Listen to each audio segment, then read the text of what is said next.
Hello everyone, myself Sazak Silwal.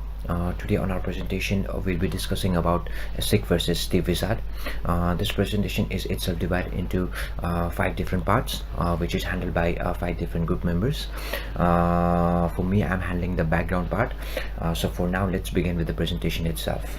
On 4th of July 2005, the Australian Securities and Investment Commission (ASIC) declared that it had started a common punishment procedures in the federal court against the Steve Wizard.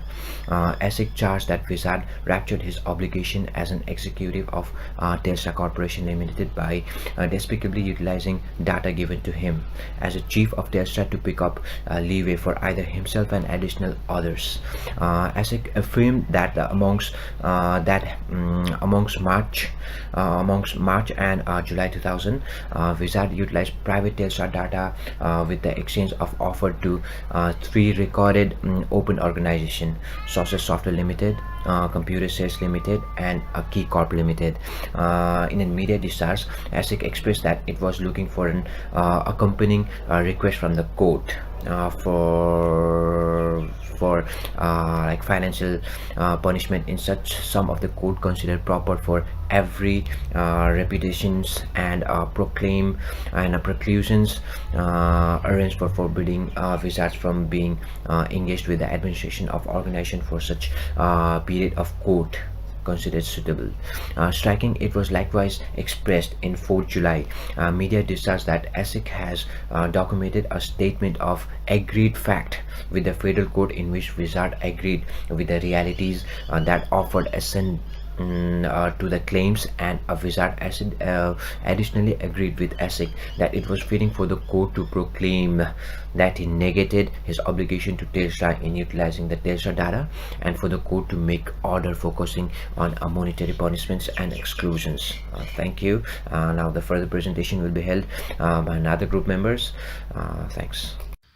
To answer the question whether duties and responsibilities of the director was breached or not in case of ASIC versus Wizard, we need to look into different matters. In the given case, we found out that Wizard had used the information which he gained when he was holding the office of director was manipulated to gain advantages for his own benefit. In this case, he used the information to overvalue the shares. But the Section 183 subsection 1 of the Corporation Act of Australia provides that no director shall trade into information of the organization to gain advantage for himself or others. In this case, while establishing subsidiary companies of Telstra, the director sold the information so that he could overvalue the share and later on sell them at higher prices. Therefore, the market price of the share went abruptly up after the merger. But after a short span of time, around 2 or 3 months, the prices of share collapsed in the market. Therefore, we can conclude that the director used the information available while he was holding the office for his own benefit. The case subsequently the federal court subsequently decided that the director Wizard was using the information for gaining his advantage. Hello, my name is Anu Thapa and I'm going to present my part of the federal court judgment of the Wizard insider trading case. Mr. Frankenstein gave his judgment on the defendant Stephen William Wizard on 20th of July 2005 for his breach of law and trust by engaging in insider trading by using information gained as BOT of Telstra company for his personal gain. Australian Security and Investment Commission had proposed the penalty for his one breach is 130,000, and for his 3 breach 390,000, and ban to participate in any management of a company for 5 years. Judge mentioned that public humiliation and shaming which Wizard suffered because of the case was not the substitute for the court sentencing. Judge also mentioned that breach of trust was carefully concealed and discovered only by chance. Everything was done for personal gain. Judge agreed with ASIC's fine of 130,000 for each breach, but judge doubled the ban to 10 years, 10 years to make to participate in any management jobs of the company, to make an example to the corporate community to reduce white collar crimes. Thank you. Now I would like to put lights on the relevance of judgment of ASIC versus Stephen Vizar case. According to the nature of case of Vizar, ASIC should have charged Stephen William with criminal penalty under section 184 on that basis that Vizar breached his statutory duties either dishonestly or recklessly. Instead of the ASIC proceeded the case and charged Vizar under section 183 of the Corporation Act, improper use of confidential information. Since Stephen William Vizar was a public figure and well-known person, the federal court judge Mr. Finkelstein J was not satisfied with the amount of charge that ASIC had proposed for Vizar.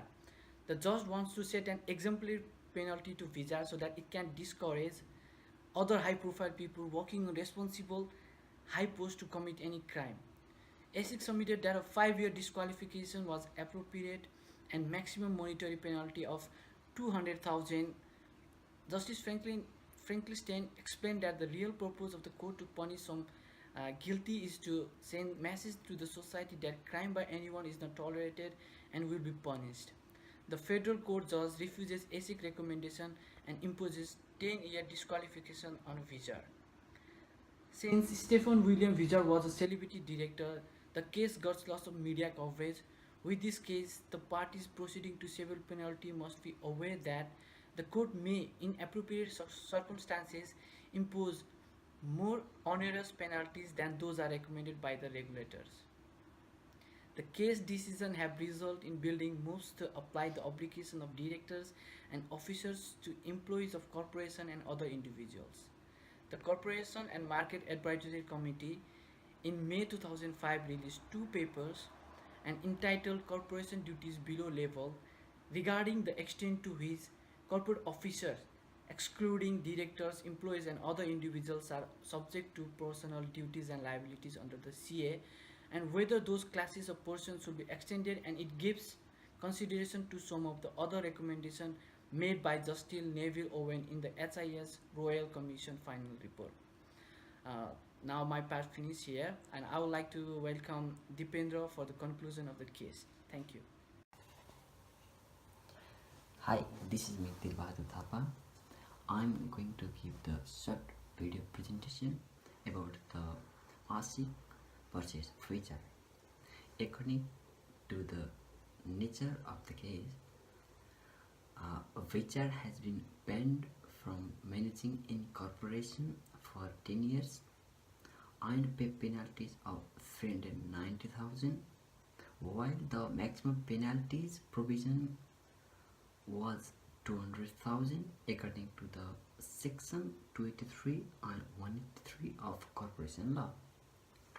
On the other hand, Vizar share trading was on 2000 before the law was changed, so changes of the law are not retrospective. I suggest it is important that there be an independent body such as DPP which investigate by regulations in order to determine whether criminal proceedings are appropriate. This is a hardly check on regulators which for good reasons have any expensive investigative powers. Thank you.